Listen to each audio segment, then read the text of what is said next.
Worksheet number 41। बेटा अब हम वर्कशीट नंबर 41 रीड करेंगे। इसमें है त्रिभुज की रचना। इससे पहले भी हमने वर्कशीट की थी त्रिभुज की रचना के ऊपर ही। सबसे पहले हमने की थी जिसमें तीनों साइड बराबर हैं। उसके बाद हमने की थी जिसमें दो एंगल बराबर होती हैं और एक भुजा बराबर होती है। अभी हमें त्रिभुज की रचना करनी है। तो हमारा फर्स्ट क्वेश्चन है, आइए सोचते हैं और अभी करते हैं। क्या है फर्स्ट क्वेश्चन में? आइए सोचते हैं और अभी करते हैं। क्या है? एक भुजा दे रखी है आपको 6 सेंटीमीटर, दूसरी 8 सेंटीमीटर और थर्ड वन 10 सेंटीमीटर। माप का एक त्रिभुजाकार पोस्टर बनेगा। जैसे हमें एक पोस्टर बनाना है तो त्रिभुज के आकार का, जैसे ये हमारी त्रिभुज है, इस आकार का एक पोस्टर बनाना है, जिसके ऊपर फिर हमने क्या लिखना है? रेड लाइट ऑन, गाड़ी ऑफ। जैसे पोल्यूशन के खिलाफ हमारे एक नारा भी चला हुआ है कि रेड लाइट ऑन, जब भी रेड लाइट ऑन होती है गाड़ी ऑफ हो जानी चाहिए।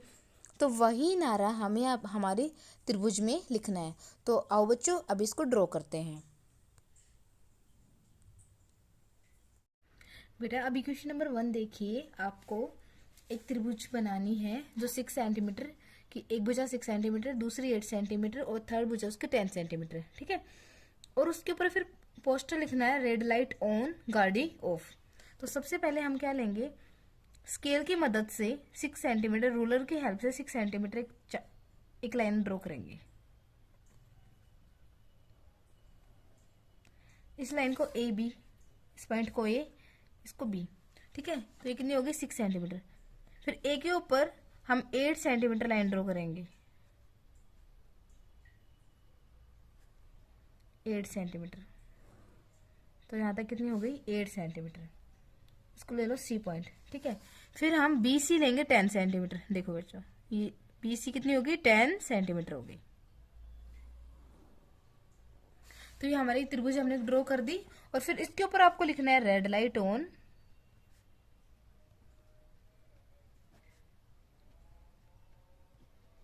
गाड़ी ऑफ, ठीक है बच्चों। तो आपका फर्स्ट क्वेश्चन कंप्लीट होता है। अभी हम सेकंड में, बेटा ऐसे ही हमारा क्वेश्चन सेकंड देखिए। रजत को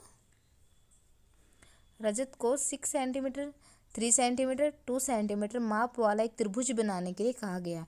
रजत को क्या बनाना है? एक त्रिभुज बनाना है जिसकी भुजा कितनी है? 6 सेंटीमीटर है, 3 सेंटीमीटर है और 2 सेंटीमीटर है। लेकिन वह त्रिभुज को बना नहीं सकता, वो नहीं बना सका। कारण बताइए, हमें बताना क्यों नहीं बना सका। तो बेटा इसमें क्या है, आओ हम इसको ड्रॉ करके देखते हैं। आपको एक त्रिभुज बनानी है। रजत को त्रिभुज बनानी है। जैसे उसकी भुजा दे रखी है 6 सेंटीमीटर, 3 सेंटीमीटर और 2 सेंटीमीटर। माप वाला एक त्रिभुज बनाने के लिए कहा गया है, लेकिन वह त्रिभुज को बना नहीं सका। कारण बताइए, वो क्यों नहीं बना सकता? जैसे हम रफली ड्रॉ करते हैं, 2 सेंटीमीटर, ये ए बी हो गई 2 सेंटीमीटर, और बी सी कितनी हो गई? 3 सेंटीमीटर। तो 3 सेंटीमीटर, इसको सी मान लो। तो अभी देखिए ये कितना बनता है? ये 5 के समथिंग बनेगा कुछ, और ये है कितना? 6 सेंटीमीटर। तो 6 तो यहाँ पे होगा। तो वो नहीं बना पाया ना। क्यों नहीं बना पाया? क्योंकि उसकी दो भुजाओं का सम तीसरी भुजा से बड़ा आना चाहिए। जैसे हम 3 सेंटीमीटर, 3 + 2 करते हैं तो वो तीसरी भुजा है उसकी जो 6 सेंटीमीटर, उससे बड़ा आना चाहिए। 5 > 6, क्या 5 6 से बड़ा है? बड़ा नहीं है। इसी वजह से त्रिभुज नहीं बना पाएगा।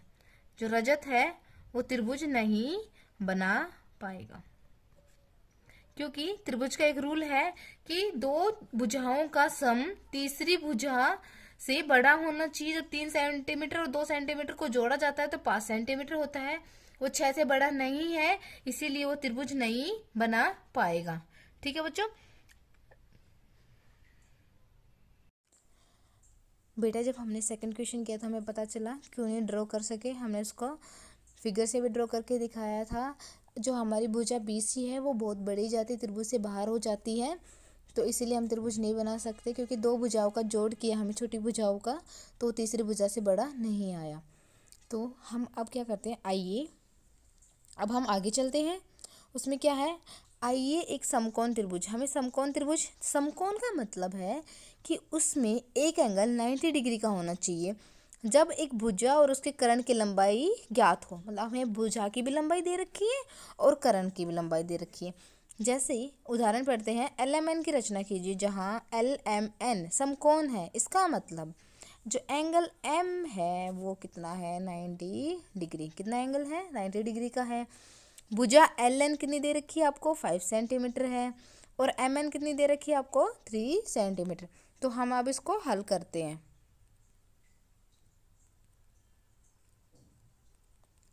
अभी हमें सबसे पहले चरण में क्या करते हैं, हम एक रेखाखंड लेते हैं, रफ आकृति बनाते हैं और दिए गए मापों को अंकित करते हैं। सबसे पहले हम एक रफली आकृति बनाएंगे।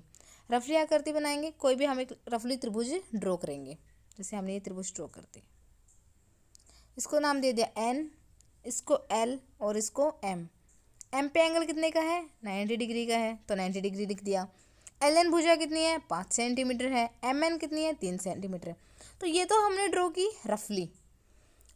तो इसमें हमें कुछ स्टेप्स को फॉलो करना है। तो सबसे पहले हमें क्या करना है, हमें एक रेखाखंड MN खींचना है। MN खींचेंगे हम सबसे पहले एक रेखाखंड, जो कितना दे रखा है, उसकी लंबाई कितनी दे रखी है हमें, 3 सेंटीमीटर। तो सबसे पहले हम ऐसे एक रेखाखंड खींचेंगे, जैसे इसने खींच रखा है M और N। आप रूलर की हेल्प से, स्केल की हेल्प से इस रेखाखंड को खींचेंगे। यहाँ पे नाम देंगे M और यहाँ पे N और कर देंगे 3 सेंटीमीटर। ठीक है बच्चों। उसके बाद आप क्या करेंगे, MN के बिंदु M पर लंब रेखा, लंब का मतलब होता है परपेंडिकुलर, मतलब एकदम 90 डिग्री एंगल में स्ट्रेट लाइन ड्रॉ करेंगे और यहाँ पे एक पॉइंट मार्क कर देंगे X। तो MX, जो हमारा MX है वो परपेंडिकुलर होगा किसके, M और N के। ठीक है। तो MN कितना है, 3 सेंटीमीटर, ये पॉइंट N है, ये M है। X कितना, ये एंगल कितना हो गया, 90 डिग्री, 90 डिग्री का हो गया। ये एंगल कितना हो गया, 90 डिग्री का। तो ये हम प्रकार की हेल्प से भी 90 डिग्री का एंगल ड्रॉ कर सकते हैं, और आपके पास D होती है, जैसे ज्योमेट्री बॉक्स में D आती है, उसकी हेल्प से भी हम 90 डिग्री का एंगल ड्रॉ कर सकते हैं। तो हमारा चरण 3 कंप्लीट हो गया। उसके बाद आप चरण 4 पर आ जाइए। बेटा आप स्टेप 4 में, चरण 4 में क्या दे रखा, बिंदु N को हमें केंद्र मानकर LN जैसे पॉइंट हमारा L है, LN 7 सेंटीमीटर त्रिज्या का एक चाप खींची। जैसे हमारा रूलर होगा जिसमें 1 2 3 ऐसे, तो 7 सेंटीमीटर। तो हम ओपन करेंगे, अपने 0 से स्टार्ट करेंगे, 0 से 7 पर प्रकार पेंसिल को ओपन करेंगे और 7 सेंटीमीटर ऐसे ड्रॉ करके एक चाप लगाएंगे 7 सेंटीमीटर पे। तो यहाँ पे हमने एक चाप लगा दी जो 7 सेंटीमीटर पर लगाई है। फिर क्या करेंगे, जो रेखा MX पर प्रतिच्छेद करता है, मतलब जो MX पर कट करता है, तो यहाँ पे कट किया उसने। फिर स्टेप 5 में बिंदु, जैसे हमने यहाँ पे एक चाप लगाई, ये लगा दी थी, ऐसे ड्रॉ कर दी थी। फिर उसके बाद देखा L और N को मिला दीजिए। तो अब हम क्या करेंगे, L और N को मिला देंगे, जो कितनी सेंटीमीटर की भुजा है, 7 सेंटीमीटर की भुजा है। MN 3 सेंटीमीटर है, कारण जैसे MN आधार होता है, ये क्या होता है, जो ये क्या होगा, आधार, आपका आधार होगा ये। ठीक है। ये परपेंडिकुलर होगा, ये क्या होगा, आपका लंब होगा, L लंब होगा। और जो ये वाली भुजा होगी, ये क्या होगी, आपकी कर्ण होगा। ठीक है बच्चों। तो हमारे ऐसे एक ट्रायंगल ड्रॉ हो गई जो M समकोण है। जहाँ भी समकोण आए आपको याद रखना है एंगल कितने डिग्री का होगा, 90 डिग्री। समकोण का मतलब है एंगल कितने डिग्री का है, 90 डिग्री का है। तो अब इसके बाद हम क्या करते हैं, सारांश पढ़ते हैं। ज्यामिति में रचना का अर्थ है आकृति, कोणों या रेखाओं को सही ढंग से खींचना। मतलब जब ज्यामिति हम करते हैं और उसकी रचना करते हैं, तो उसकी आकृति, जो भी हम आकृति बना रहे हैं, जैसे इसमें हम किसकी आकृति बना रहे हैं, त्रिभुज की आकृति बना रहे हैं। तो त्रिभुज में जितनी भी भुजाएं दे रखी हैं, जितने भी कोण दे रखे हैं, वो हमें सही ढंग से मापना है। इन रचनाओं को बनाने के लिए केवल प्रकार, स्केल या पैमाना, जैसे पैमाना है ना, चांदा, जो आपको D होता है उसको चांदा बोलते हैं, सेट, वर्ग और पेंसिल का उपयोग किया जाता है। ठीक है। तो हम अब क्या करते हैं, अभ्यास के प्रश्न करते हैं। जैसे फर्स्ट क्वेश्चन दे रखा है हमें, ये फर्स्ट वाला क्वेश्चन करते हैं। अभी हम फर्स्ट क्वेश्चन करते हैं। एक त्रिभुज PQR लेना है जिसमें P 60 डिग्री है, Q 30 डिग्री है और QR कितना है, 5 सेंटीमीटर है। तो हम P पे एंगल बनाएंगे 60 डिग्री का, Q पे एंगल बनाएंगे 30 डिग्री का और क्यू आर पे कितना होगा 5 सेंटीमीटर। तो यहाँ पे हमारे क्या हो गए, 2 एंगल और एक साइड। तो हमने इससे पहले भी रचना की थी त्रिभुज की, जिसमें 2 एंगल और एक साइड गिवन थी। तो ये कौन सी त्रिभुज की बनेगी, एंगल साइड एंगल बनेगी। ठीक है बच्चों, तो अभी हम फर्स्ट क्वेश्चन करते हैं। बच्चों अभी हमें सेकंड क्वेश्चन करना है अभ्यास का। उसमें क्या करना है, एक समकोण समद्विबाहु त्रिभुज। समद्विबाहु का मतलब होता है 2 भुजाएं बराबर, 2 भुजाएं बराबर। समकोण का मतलब होता है एक एंगल 90 डिग्री। आपका एक एंगल है वो कितने का होगा, 90 डिग्री का होगा। फिर उसके अलावा क्या दे रखा है, जिसकी एक भुजा, आपकी एक भुजा दे रखी है कर्ण के अलावा 5.5 सेंटीमीटर। जैसे मैं एक रफली त्रिभुज ड्रॉ करती हूँ, ये आपका आधार होता है, ये आपका लंब होता है और ये आपका कर्ण। मतलब आपकी जो भुजा है वो कर्ण के अलावा दे रखी है 5.5 सेंटीमीटर। ठीक है, तो हम क्या करते हैं, सबसे पहले हम आधार को मान लेते हैं। माना आधार जो कितना है हमारा 5.5 सेंटीमीटर। तो ऐसे ड्रॉ करेंगे 5.5 सेंटीमीटर, 5.5 सेंटीमीटर। ये हमारा क्या हो गया, आधार हो गया 5.5 सेंटीमीटर। समकोण है मतलब एंगल कितने का है, 90 डिग्री का। और ये भुजा हमने मान ली समद्विबाहु है, 2 भुजाएं बराबर है, इसकी भुजा मानो 4 सेंटीमीटर। हमने दोनों भुजाएं कितनी मान ली, 4 सेंटीमीटर मान ली। बेटा इसके आधार को क्या मान लेते हैं हम, ए बी। ठीक है, ये कितना है 5.5 सेंटीमीटर।